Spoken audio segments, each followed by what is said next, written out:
pas. On est super content. Tu filmes? Ouais. Bonjour Olivier. Salut. Alors, première question. L'écriture te sert-elle de résilience? Écoute, moi j'utilise vraiment pas l'écriture pour quelque chose de personnel. J'ai été flic pendant 18 ans, j'ai vu des trucs un peu compliqués, mais c'est pas grave, ça je gère moi-même. J'ai pas besoin d'une sorte d'exutoire, j'ai pas besoin de... Non, quand j'écris, je pense au lecteur et je pense au plaisir du lecteur. Alors évidemment, j'utilise des sujets où je dénonce un peu, mais c'est parce que aussi je veux parler des choses qui ont grippé, qui ont freiné mon travail de policier. Mais aller jusqu'au concept de résilience, non, pas du tout. J'écris vraiment pour le... En mettant, quand j'étais flic, la victime c'était mon moteur. Maintenant quand j'écris, mon moteur c'est le lecteur. Je veux le faire passer par tous les stades et par toute la palette des émotions possibles. Voilà, c'est mon but, c'est mon seul but. Alors, utilises-tu tes livres pour dénoncer les travers et abus de la police? Alors j'ai répondu un petit peu à ça. Oui, j'utilise en tout cas mes romans, en fait, un peu comme les romans noirs. Le roman noir il est sociopolitique. Donc le roman noir il fait partie du quotidien du lecteur et obligatoirement on va à l'intérieur parler de la société. Et des choses qui grippent et des choses qui dérapent éventuellement, oui évidemment, parce que sinon il n'y a pas vraiment d'intérêt à parler des trains qui arrivent à l'heure, on préfère parler des trains qui arrivent en retard. Bah là c'est à peu près la même chose. J'aime tellement la police, j'aime tellement les gens qui font ce métier-là, que je me permets de les égratigner, pas pour cracher dans la soupe, mais parce que je pense qu'on peut s'améliorer. Voilà. Alors, te sens-tu proche de ton héros Victor Coste? Mais carrément, je l'ai même construit un petit peu à mon image. Il a 40 piges, il a les cheveux poivre et sel, il a les yeux bleus, il est très grand, il est très baraqué. Là c'est là où ça pêche. Je suis pas sûr qu'un auteur qui fait un premier livre s'éloigne réellement de ce qu'il est. Donc ouais, Victor Coste me ressemble un peu. Alors, tires-tu un enseignement des affaires que tu traites dans la police? Il n'y a pas d'enseignement à tirer d'une enquête, à part devenir un meilleur enquêteur. Mais enseignement au sens où tu l'entends, non, il y a un salaud, il y a des flics et les flics doivent arrêter le salaud, il n'y a pas d'enseignement, c'est très binaire. On doit l'arrêter, le présenter à un juge et récolter le plus de preuves possible. Ça va pas vraiment pêcher plus loin. Après l'enseignement, oui, j'apprends des auditions que j'ai ratées, j'apprends des enquêtes que j'ai ratées, j'apprends de tout ce que j'ai raté, ça devient une expérience. Voilà, il n'y a pas vraiment d'enseignement que je tire des affaires. Alors petite question, es-tu plutôt crime ou faites entrer l'accusé? Je sais pas ce que c'est crime, c'est quoi? C'est une émission. Ouais non, même c'est... Énergie 12, Morandini. Ah bah là je crois que ça vient bien de répondre à la question. Alors Énergie 12, Morandini, je crois que je vais plutôt partir sur faites entrer l'accusé. Alors, si Ruquier t'invite dans son émission On n'est pas couché, serais-tu prêt à te faire démonter comme tout le monde par Moix et Angot? Écoute, avec grand plaisir parce que je pense qu'il faut avoir un petit peu de répartie avec eux. Mais c'est surtout que, quoi qu'ils disent et quoi qu'ils fassent, passer dans cette émission c'est une grande publicité et c'est vraiment une énorme audience. Et que je pense qu'en fin de compte, il faut, tu signes, tu sais exactement pourquoi tu y vas et il y a deux personnes en face de toi qui vont essayer d'être les plus violents, les plus humiliants possibles pour faire le buzz. À toi de te dire que leur avis importe peu et que le plus important c'est les gens qui vont t'écouter et le message que tu pourrais essayer de passer entre les balles, les coups de couteau et les agressions, d'essayer de faire passer deux, trois choses intelligentes, deux, trois choses pour le lecteur et parler de tes romans et parler de ce que tu veux faire. Après le reste, t'en fais abstraction quoi. Alors, si tu devais choisir un seul métier entre ton métier d'auteur et de policier, lequel choisirais-tu?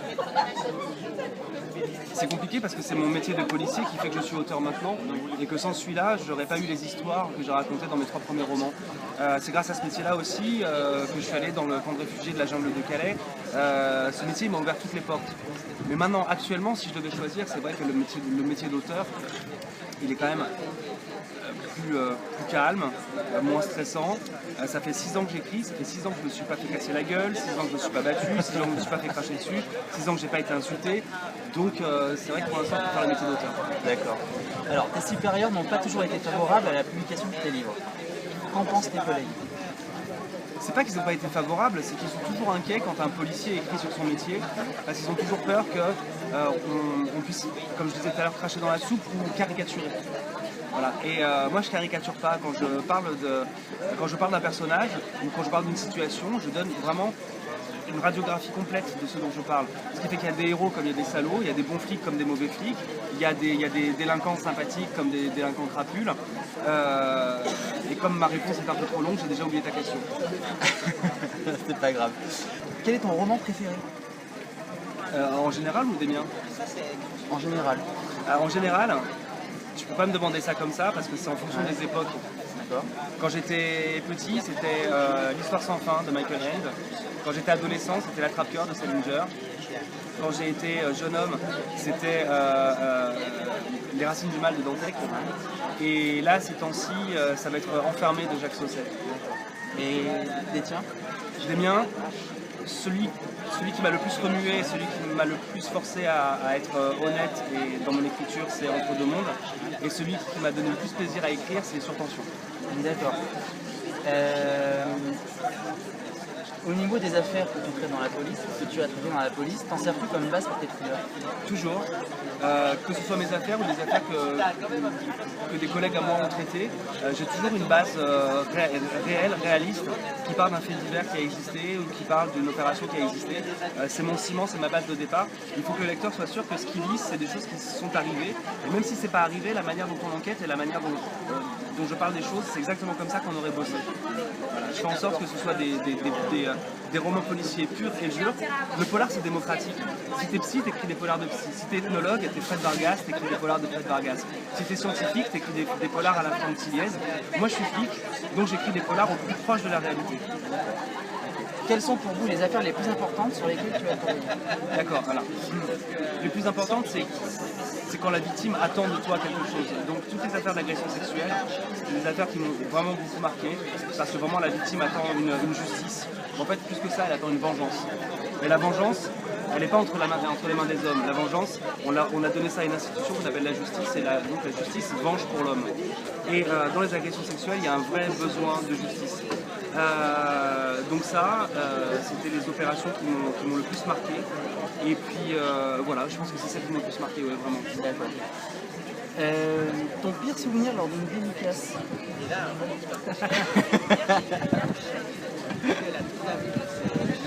J'adore cette question. Tomber sur son harceleur préféré. Ouais. Tomber sur Matt Lunéas, ouais. J'adore. Mon pire souvenir dans une dédicace, écoute, j'ai pas vraiment de pire souvenir dans une dédicace, j'ai du mal à me... Les dédicaces, c'est vraiment un temps privilégié avec les lecteurs. Et comme moi, en plus, je suis pas du tout un hater sur les réseaux sociaux, que je dis pas du mal des gens ou du mal des bouquins des gens, que je reste un petit peu à l'écart de tous les embrouilles qu'il peut y avoir dans les blogs, etc. Les gens n'ont pas vraiment d'aspérité sur moi, il n'y a pas vraiment de prise. Je suis quelqu'un qui évite le conflit au maximum, donc il n'y a pas vraiment j'ai pas vraiment de soucis en dédicace. D'accord. Acteur, chanteur, écrivain, beaucoup sont suivis par la promotion. Et toi? Alors moi j'adore ça parce que la promotion c'est aller au contact des gens. Et puis comme dans mes livres il y a des messages à chaque fois, plus le message peut être diffusé et mieux c'est pour moi. Non, j'aime plutôt la promotion à tel point que moi je fais des promotions de 6 mois ou 9 mois et que Michel Lafon est parfaitement d'accord avec ça, moi j'adore ça. Aller au contact des gens et parler de ce que je fais. Voilà, c'est à la limite entre l'égocentrisme et l'altruisme. Toujours de toute façon une part d'égoïsme dans la générosité. Mais ouais, j'aime beaucoup aller à la rencontre des gens. Alors petite question un peu rigolote. Donc dans la vie tu es flic, auteur aussi. Si tu étais de l'autre côté de la barrière, que serais-tu? Voleur, tueur, cambrioleur, trafiquant, proxénète? Alors proxénète non, parce qu'il y a des pauvres femmes qui subissent ça. Dealer non plus, parce que ça flingue quand même des générations. Il y avait cambrioleur j'aime bien, mais uniquement cambrioleur d'argent. Parce que dès que tu voles un bijou, tu voles toute une histoire de famille qui va derrière. Quand tu voles sans faire attention, tu peux voler des photos de famille et ça, il n'y a pas pire perte que ça. Donc cambrioleur, mais uniquement de pognon. Et le reste, c'était quoi? Il y avait trafiquant. Non. Tueur? J'ai répondu tueur, certainement pas. Enfin. Si, tuer des gens, tuer des ordures, pourquoi pas. Un peu comme Dexter. Ouais, voilà, tuer des responsables de labos pharmaceutiques qui savent très bien qu'ils vendent de la merde depuis 20 ans, mais qui disent qu'ils ne savaient pas. Tuer des types qui cultivent de l'huile de palme dans les pays africains en esclavagisant les populations locales. Ouais, ça je pense que ce seraient des gens qui mériteraient de disparaître de la planète, de la surface de la Terre. Mais sinon, je resterais plutôt sur une sorte d'Arsène Lupin, tu vois, un cambrioleur au grand cœur, tu vois, un truc comme ça. Ouais, c'est bien ça. Bah, je pense qu'on a fait le tour des questions. Ok. Alors tu sais que tu as fait l'interview pour Jumper Librairie, notre petit site. D'accord. Si tu as un mot à nous dire. Pour Jumper Librairie, Ouais. j'ai surtout un mot à te dire pour toi. Maintenant, tu vas arrêter de m'envoyer des mails, tu vas arrêter de m'envoyer des messages, tu vas me foutre la paix parce que je suis officier de police et que je peux très bien te serrer encore. Donc maintenant, tu me laisses tranquille. Ah, ça m'est jamais Au arrivé. revoir. Ouais, merci. C'est gentil. Merci à vous.